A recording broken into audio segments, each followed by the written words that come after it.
सुप्रभात छात्रों।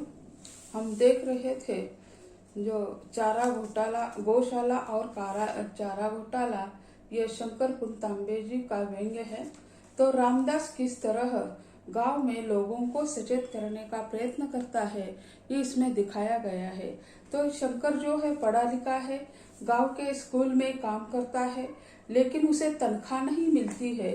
जो सरपंच जी जो है उसके रिश्तेदार वहीं पे काम करते हैं, वो स्कूल में कभी आते भी नहीं है, सिर्फ महीने में 1-2 बार आते हैं और साइन करके निकल जाते हैं और तनख्वाह उनके नाम पर निकलती है।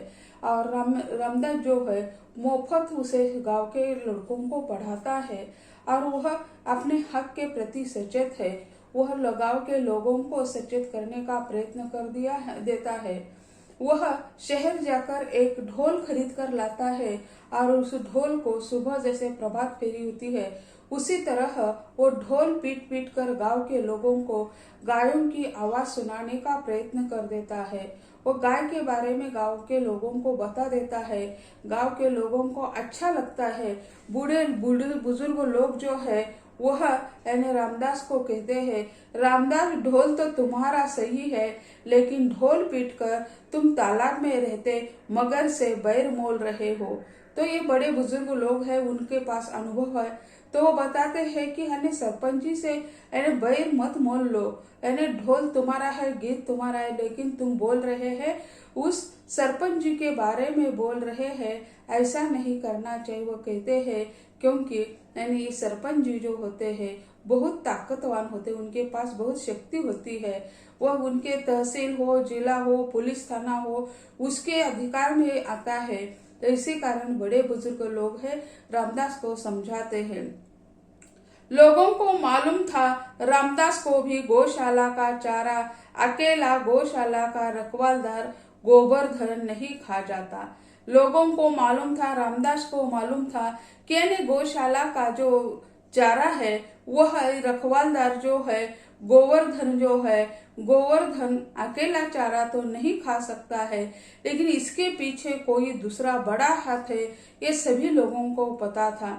इसमें हिस्सेदारी गांव के सरपंच की भी है, यानी सरपंच के इशारे से ही सब कुछ चल रहा है, लेकिन उसको रखवालदार उसका पहला जिम्मेदार माना जाता है, क्योंकि रखवाली करने का काम उनका है।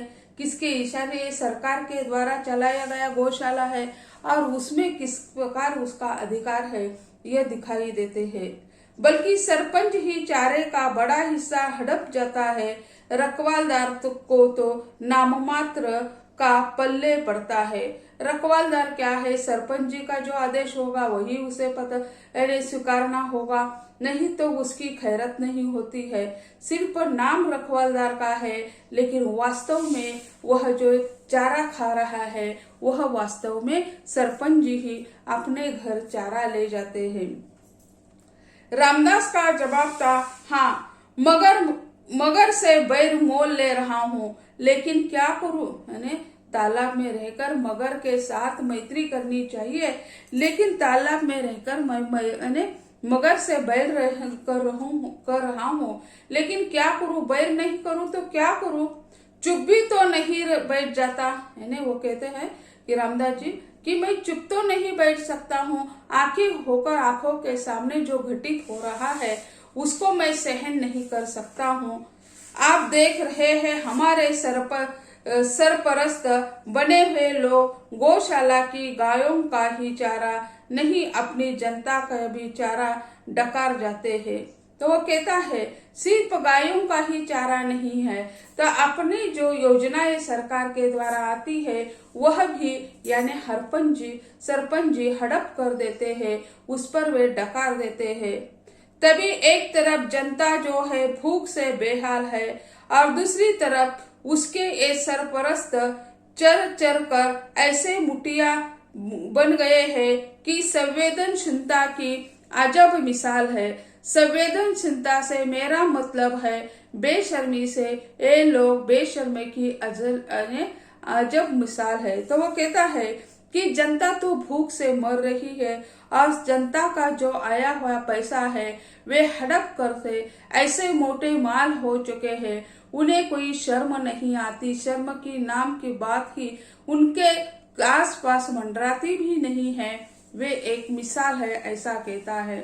तो रामदास के ढोल गांव का सरपंच ज्वालापुर रामदास के ढोल से गांव का जो सरपंच है तिलमिला उठाता है। उनके बारे में कोई कहता है, बुरा कहता है, अच्छा कहता तो उसको बुलाकर पुरस्कार देता, लेकिन वह तिलमिला गया कि ऐसा मेरे विरुद्ध बोलने वाला कौन है। यह सही था कि गौशाला के चारे का बड़ा हिस्सा वहां हड़प जाता था, बल्कि उसी ने नेक और ईमानदार गौशाला के रखवालदार को चारे की चोरी को मजबूर किया था। यानी बड़ा हिस्सा तो उनके यहाँ चला जाता था, उन्हें भी पता है, बल्कि उसने नेक और ईमानदार जो रखवालदार है उसे गोवर्धन उसका नाम है, तो उसको उन्होंने मजबूर कर दिया था कि यानी गौशाला का चारा उठाकर सरपंच जी के घर में भर देना। तो यानी जब रात के समय लोग सो जाते हैं तभी एक काला धंधा होता है, दिन में कोई नहीं होता, रात में अंधेरे में ये सब काम बुरे कार्य हो जाते हैं। कहा था, डरो नहीं, तुम पर कोई आज वाज आई तो मैं जो हूँ बचाने के लिए। रखवालदार जिसे वो कहते हैं कि तुम डरो मत, मैं हूं ना, तुम पर कोई आज आए तो हम संभालेंगे। हम किस काम के लिए, मैं तो तुम्हें बचाने के लिए जरूर आ जाऊंगा। मेरे राज में तुम यदि खून भी करो तो तुम्हारा कोई बाल बाका न कर सके। तो वो इतना बड़ा आश्वासन दे देता है कि वो कहता है कि अगर तुमने खून भी कर दिया तो मेरे होते हुए तुम्हारा कोई बाल भी बाका नहीं कर सकता है। मैं तुम्हारे साथ हूँ, तुम डरो मत, तुम अपना कार्य कर दो। यानी उनका कार्य कौन सा कि यानी गौशाला से चारा उठाकर सरपंच जी के घर में ले जाना, यही काला धंधा चल रहा था और उसे बचाने का आश्वासन सरपंच जी देता है। धर्मभीरु गोवर्धन की तब भी हिम्मत न हुई बुरे काम को पकड़ने की। बोला, नहीं नहीं ज्वाला प्रसाद, ऊपर मैं भगवान को क्या जवाब दूंगा। वो इतना आश्वस्त कर देता है, तुम पर कोई आँच आई तो मैं हूँ बचाने के लिए। तुम कोई खून भी कर दो तो भी यानी तुम्हारा कोई बाल बाका करने वाला नहीं है। फिर भी वह कहता है, नहीं नहीं यानी ज्वाला प्रसाद जी, सरपंच जी, ऐसा नहीं है कि यानी ऊपर मैं भगवान को का जवाब दूंगा। यानी रात में जनता सो जाती है तो मैं यह काम करूंगा, लेकिन ऊपर देखने वाला भगवान तो है, वो क्या कहेगा। इतना कहे गोवर्धन ज्वाला प्रसाद के पैरों में गिर गया था, तो वह मजबूर बन गया था। वो कहता है कि नहीं नहीं, गायों का चारा मैं नहीं चुराऊंगा। वह अपनी असमर्थता व्यक्त कर देता है। गोवर्धन यानी ज्वाला प्रसाद के पैर भी पकड़ लेता है। ज्वाला प्रसाद को गुस्सा आया, उसने 1 लाख गोवर्धन को जमाते हुए कहा, ठीक है तो कल से तुम्हारी छुट्टी, जाकर भगवान की चाकरी करो, वही देगा अब तुम्हें रोटी।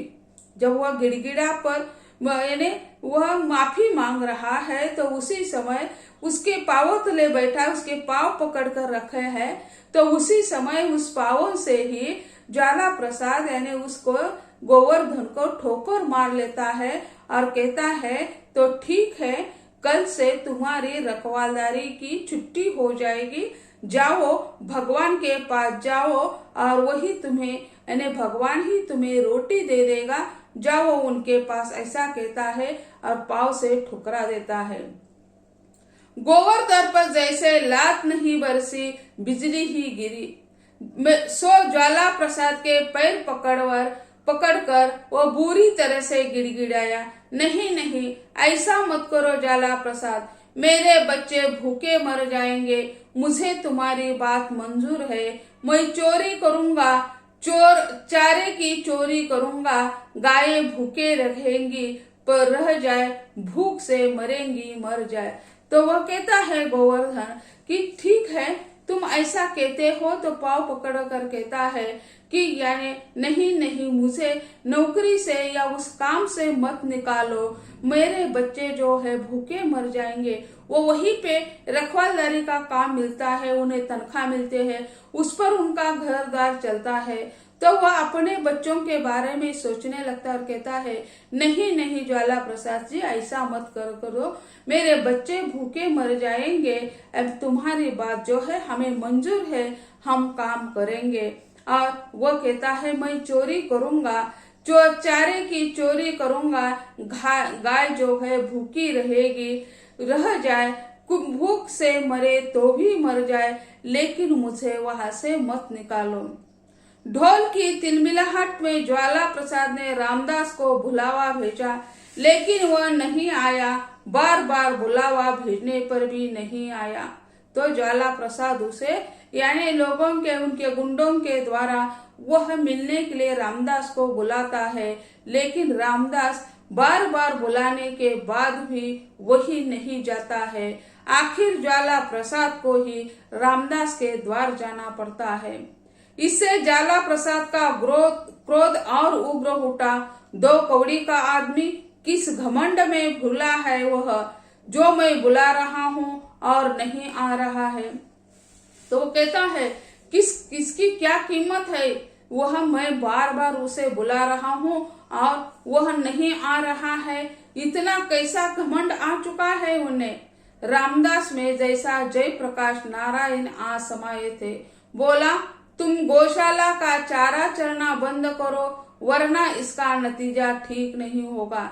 जयप्रकाश नारायण जी जो है वह सत्य के प्रतीक माने जाते थे और उसकी बातों से प्रभावित हो गया था। तो वो कहता है कि यानी ठीक है, तुम गौशाला का चारा खाना बंद कर दो और वरना इसका नतीजा बहुत कठिन होगा। वह भी उसे धमकी दे देता है कि यानी उसके कोई चमचे होते हैं, उसके माध्यम से वह उसका अपना संदेश उसके पास भेज देता है। रामदास जानते हो तुम किससे जवान लड़े रहे हो। ज्वाला प्रसाद भड़क उठा। यानी ज्वाला प्रसाद कहता है रामदास तुम किससे मुंह लड़ा रहे हैं, किससे बात कर रहे हैं।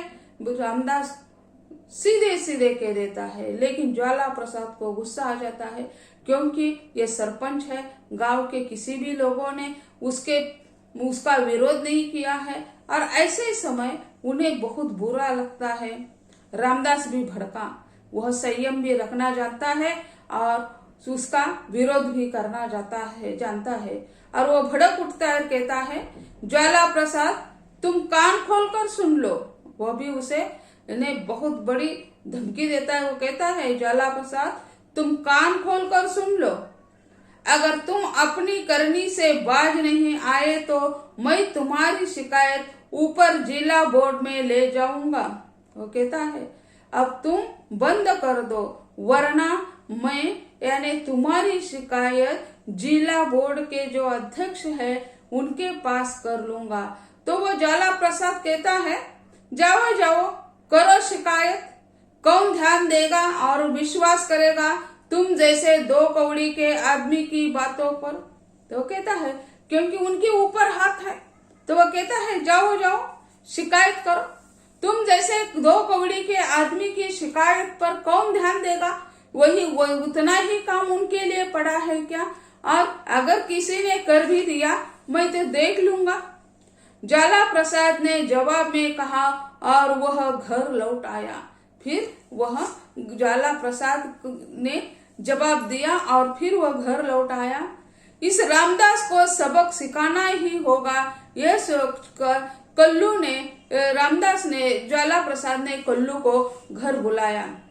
यानी ज्वाला प्रसाद उनके घर चला जाता है रामदास के और रामदास को धमकी देता है। तो रामदास भी कहता है कि ठीक है, तुम नहीं सुधर जाओगे तो मैं यानी जिला के जो प्रमुख है उनके पास शिकायत लेकर जाऊंगा। तो वो कहता है कि जाओ जाओ, तुम्हारी बात कौन सुनने वाला है, मैं देख लूंगा। तो उसे बहुत गुस्सा आता है और रामदास को सबक सिखाना ही चाहिए, इसीलिए वो क्या कर देता है कल्लू नामक गांव में एक गुंडा है और उस गुंडे को वो बुला लेता है और वह यानी उसे समझाने के लिए, उसे पीटने के लिए, रामदास को पीटने के लिए उसे वो भेज देता है। कल्लू गुंडा किस्म का आदमी था। ज्वाला प्रसाद को कुकर्मों के साथ देता था, यानी ज्वाला प्रसाद जो बुरी करतूतें कर देता है उसका साथ वह देता था।